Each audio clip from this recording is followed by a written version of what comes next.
I just do not remember it being this funny or chaotic.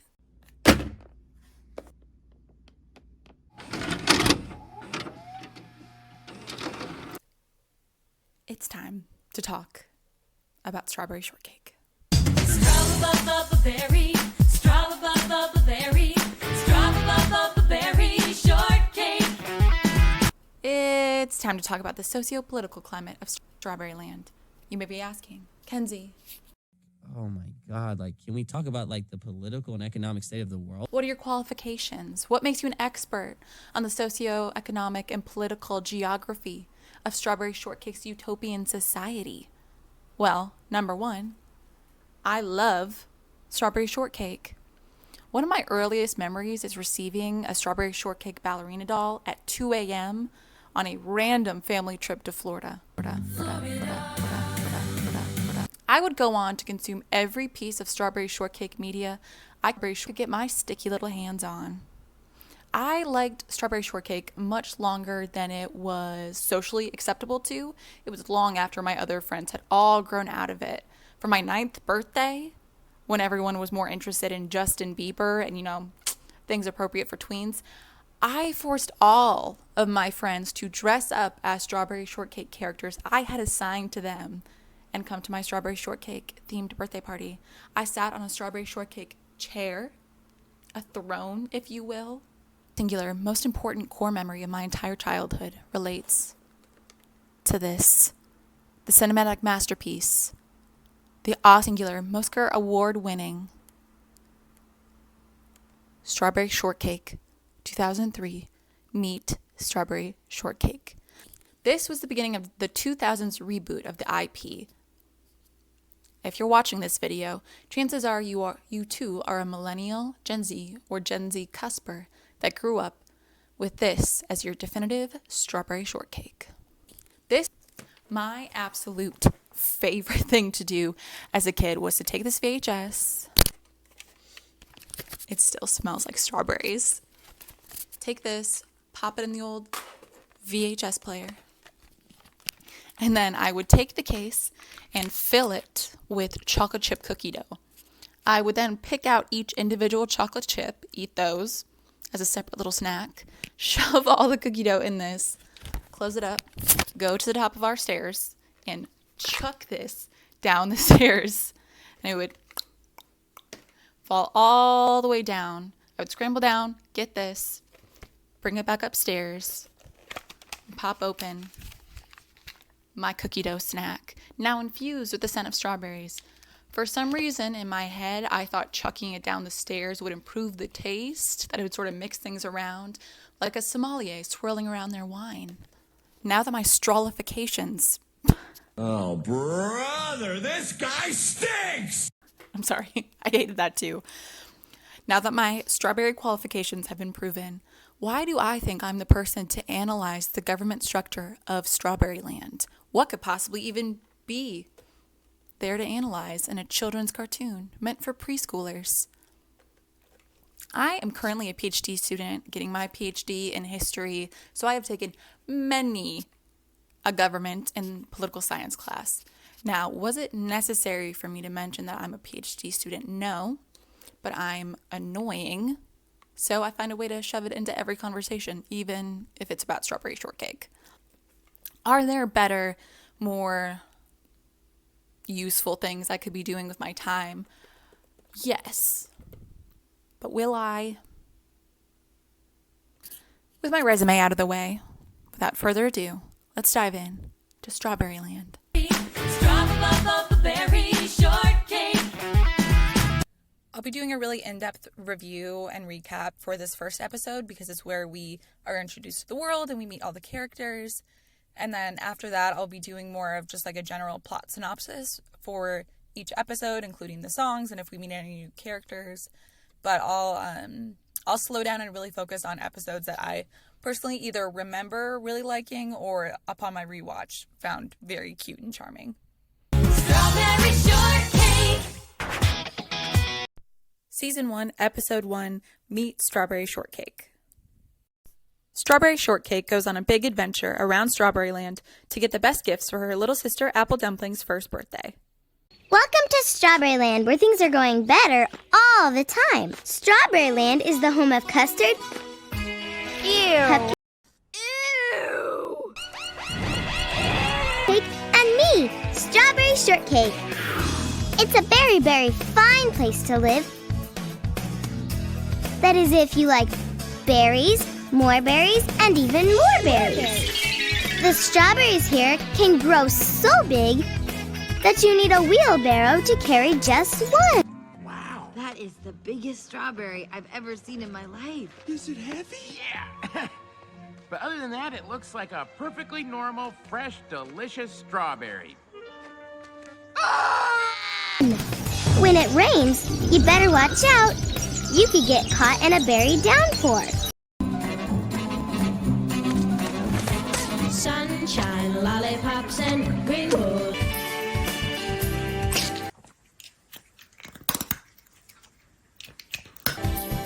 Yum! Yummy, yummy.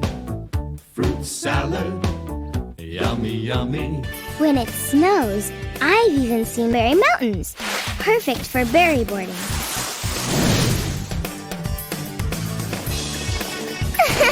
Goop, what's up? Cool binder. Hey, Goop, want to come over to my house today? They all hated me. Yeah!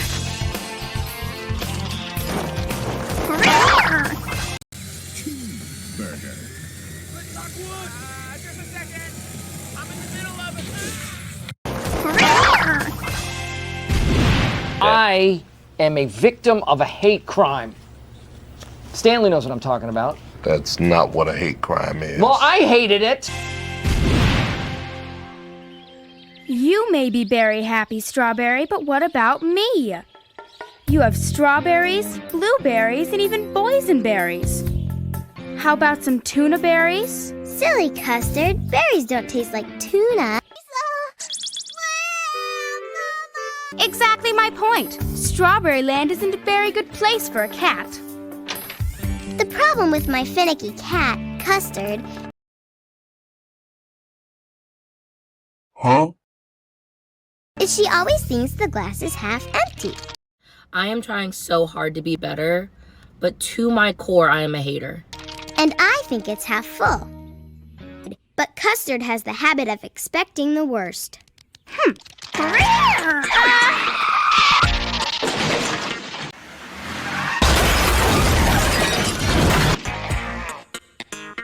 Now it's all empty. Strawberry introduces her little sister Apple Dumpling, or Apple for short. Strawberry reveals that it's Apple's first birthday and wants to have a birthday party for her. She thinks Apple is so cute, but Custard, diva that she is, disagrees. Isn't she very, very cute? She'd be a lot cuter if she had whiskers and a tail. This is our home, where we grow better all the time.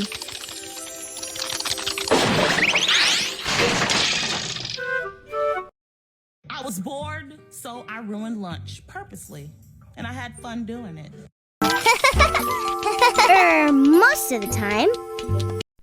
Also, just how cute are these cups? Like, genuinely, I would buy these. These are so cottagecore coated. The first thing we need for our party is a list. Goo goo. A list? I don't know if it's the writing or the voice acting right here for Apple Dumpling, but this is the most ridiculous, quote-unquote, baby voice I've ever heard. Goo goo. List? Like, that baby sounds like they are trying so hard to be one of the youths. Could they not get, like, an actual child actor for this? I don't know. How do you do, fellow kids? What? Strawberry comes up with a list of everything they'll need for the party. She lists cookies, fruit, juice, party hats, and a birthday cake. She says they'll have to go to different places to get all of these things. We learn that Strawberry has never visited any of her neighbors. What on earth has she been doing for all these years? Has she never walked past the hill next to her house? Where have they been getting all their non-berry food from? Have they just been eating berries this whole time? How did Strawberry herself even get there? Does she have parents? I mean, she has a sister, so presumably she and Apple Dumpling came from the same place, wherever that is. Is Strawberry responsible for raising this baby by herself? How old is Strawberry? Is she mature enough to raise a baby on her own? Pupcake comes in and ruins Custard's life as per usual. Custard asks Strawberry if there's a place full of cats they can go visit, but Strawberry thinks they'll have a much better time if they visit all kinds of people. And then Custard says, "No way! We probably won't like them if they're too different from us, and they probably won't like us." Custard has a somewhat valid point in that she literally is begging throughout this entire series and every episode to meet a single cat, and I'm 99% sure we do not see another cat in all of Strawberryland, so maybe Custard is just lonely. Strawberry, Apple, Custard, and Pupcake head on their way, and the first place they're going to go is Cookie Corners to get the aforementioned cookies. Stop it. Will you stop it? New friends Come on, and quit new it. places to see. Pupcake once again causes absolute mayhem by ramming himself into Ginger Snap's cookies. And in the narrative, they're constantly trying to paint Cupcake as, oh, he's just a silly little puppy. He doesn't know anything better. And that Custard is like totally like ridiculous for like being mad at Pupcake. But legitimately, Pupcake does ruin a lot of things throughout the story. So I'm not sure that I buy the whole Pupcake is just a super innocent little puppy thing. Strawberry, of course, has to apologize for Pupcake's behavior once again, and this is how we meet Ginger Snap, who runs this cookie factory. This song, honestly, is pretty forgettable. It is definitely not the standout song of this episode. Cookie, oh, sugar cookies, peanut butter, chocolate chip, here comes another. Looky, looky, what a cookie, cookie, oh. It's amazing! What do you call it? I call it the Amazing Cookie Machine. Brilliant. Pupcake, once again, as a plot device and a menace, begins causing, once again, you guessed it, absolute mayhem, and nearly destroys her factory. Custard then gets her only win of the episode and possibly in the entire series, where Ginger Snap thoughtfully makes her a tuna cookie, which finally makes Custard happy. Ginger Snap loads up their wagon with cookies, and Strawberry, Pupcake, Custard, and Apple head on their way again. Strawberry very content that she has just made another friend. Strawberry and her crew come across Orange Blossom Acres, where there's a girl picking oranges, and her name is, you guessed it, Orange Blossom. So as Strawberry comes up to this girl, they start singing the song, Like a Flower, Friendship Grows. Way up high, like a tower, like a flower, friendship grows. The wiki has this titled as Friendship Grows Like a Flower, but I very much doubt that that's the name. In my head, it's Like a Flower, Friendship Grows. I actually had an Orange Blossom toothbrush when I was little, and it would play this song as like a timer to, help kids brush their teeth for the right amount of time. I tried to find a picture of the toothbrush on eBay, but nothing really came up. Pupcake once again creates a horrible first impression. Strawberry again has to apologize for Pupcake's behavior, but the girl said that she doesn't mind because she's so excited to have a new friend. Orange Blossom happily supplies the juice for Apple Dumpling's birthday party, and Custard is not very interested in juice, but Orange Blossom gives her milk, which makes Custard very happy. Unfortunately, Pupcake immediately has to ruin this and spills the milk that Custard was about to have. No wonder Custard does not like Pupcake. Way too far. Then maybe we should travel by map. Good idea, Fozzie.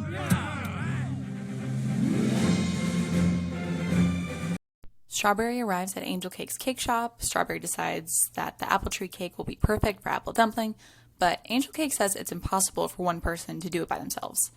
Strawberry comes up with the brilliant idea that Angel Cake should take them on as unpaid interns. I usually work alone, Batman works alone. That's my motto. but it might be fun to work with others. Okay, Angel. And Angel Cake happily agrees to other people doing her job for her for free. Given that there doesn't seem to be any currency in Strawberryland, just singing and vibes, I guess the concept of being paid for labor might not even exist. And Custard can help clean up. Oh yes, and you, Pupcake, can take a nap.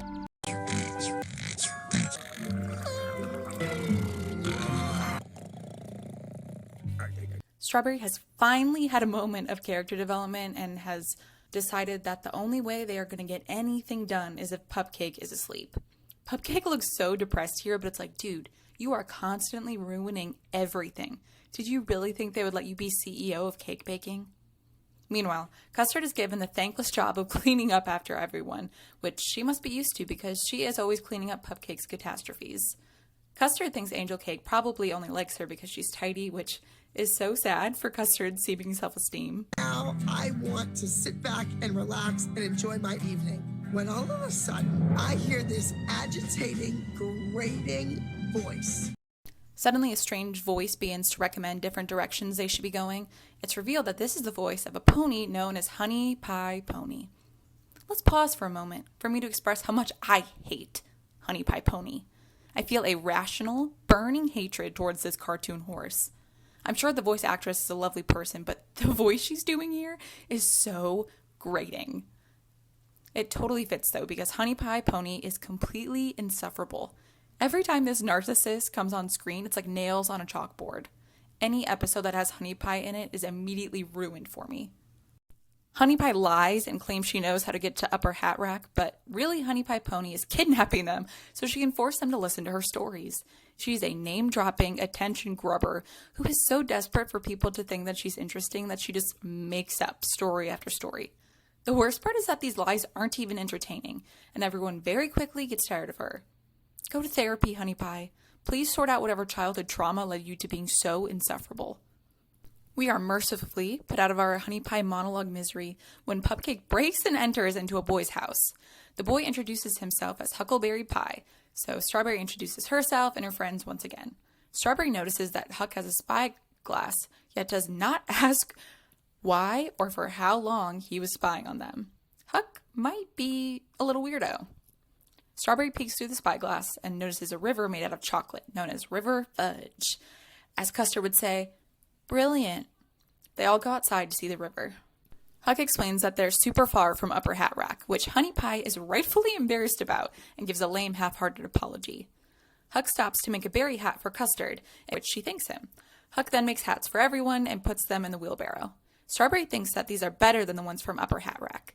We've already gathered that Strawberry has probably never been anywhere besides her own house, so it makes sense that she would be impressed by this boy's Yellow Jackets meets Ren Fair arts and craft project.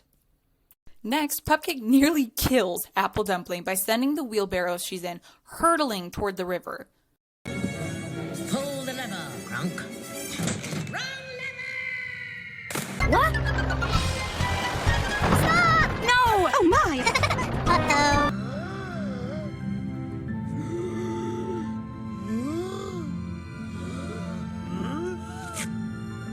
Honeypie, who has the biggest case of "what about me"ism I've ever seen, tries once again to make this situation about her. Custard, the queen of healthy boundaries, points out that it is not the time for these name-dropping stories. Huck and Strawberry save Pupcake from a life sentence for manslaughter by catching Apple just in time before she drowned.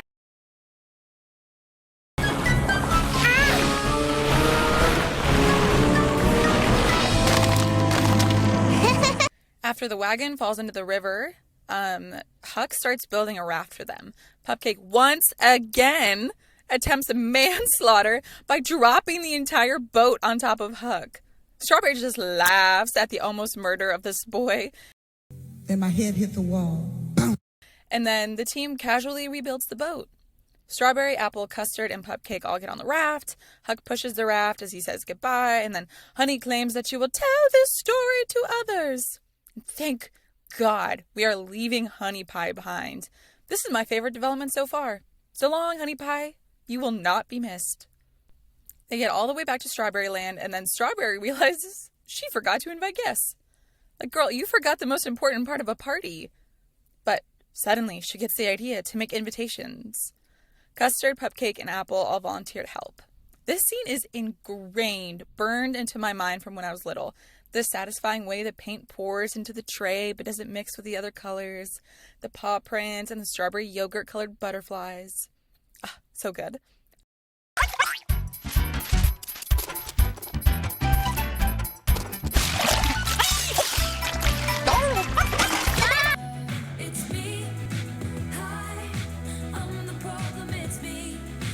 Strawberry sends the butterfly-shaped birthday cards to her new friends, Ginger Snap, Orange Blossom, Angel Cake, Honeypie. Boo! Honeypie. Why did we have to invite her? No one likes hanging out with her. And then you see how shocked Honeypie is to get this invitation. And of course she's shocked, because obviously no one's ever invited her to a party. Why would they? She is so annoying.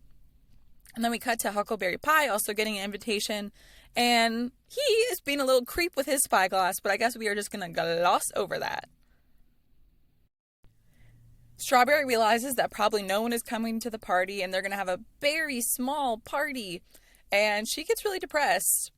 Everyone is sitting around like Eeyore, so bummed. But they forgot to invite people, like that's on them. Suddenly, there's a knock at the door, and surprise! All of her friends show up. They all get excited and sing a very happy birthday to Apple. A very happy birthday to you. A very happy birthday to you. Once they finish singing, Custard actually likes the party and learns that being different doesn't mean it's bad. And then the episode ends with Strawberry singing and dancing to A Strawberry Girl in a Strawberry World. The air is clean for all, where big berry raindrops fall. Strawberryland is neat. These songs are fine. Very happy birthday. I don't know if it's just like the voices or what, but it's not very good. I would say that Like a Flower, Friendship Grows is definitely the standout song of this episode, but that might just be me saying that because I had the toothbrush as a child, so I'm very biased. While the structure of this episode, the plot, is obviously just an excuse for us to be able to meet all the characters and be introduced to the world, I think it is just so whimsical and charming. Obviously, if you start thinking about it for too long, you'll realize, how has Strawberry never met her neighbors? Has she never left her home? Has she never gone over the hill? What exactly has she been doing for all of these years? Since Strawberry has to travel around to get access to these items, should we assume that she normally only has access to berries on her farm? How has she even tasted cookies before if she's never been to Ginger Snap's factory? Did she order them? Were they delivered? Do they not have access to any food besides berries? Where did their plates come from? Their food, their furniture, their house. Did Strawberry build this house? But obviously this is meant to be a child's wish fulfillment, to live in a magical land where everything is delicious and edible. You have no parents, no one telling you what to do. You just go around, hang out with your friends, throw parties. And for that, Strawberry is so cottagecore. This, in a sense, is kind of a communist utopia where everyone just shares freely. There's no form of currency or an economy or seemingly a government. Strawberryland honestly seems like the ideal place to live. Thank you so much for listening to me nonsensically rant about Strawberry Shortcake. I would love to do a recap of all 44 Strawberry Shortcake episodes, so if you're interested in that, be sure to leave a comment saying that you would be willing to put yourself through that. Okay, thanks, bye!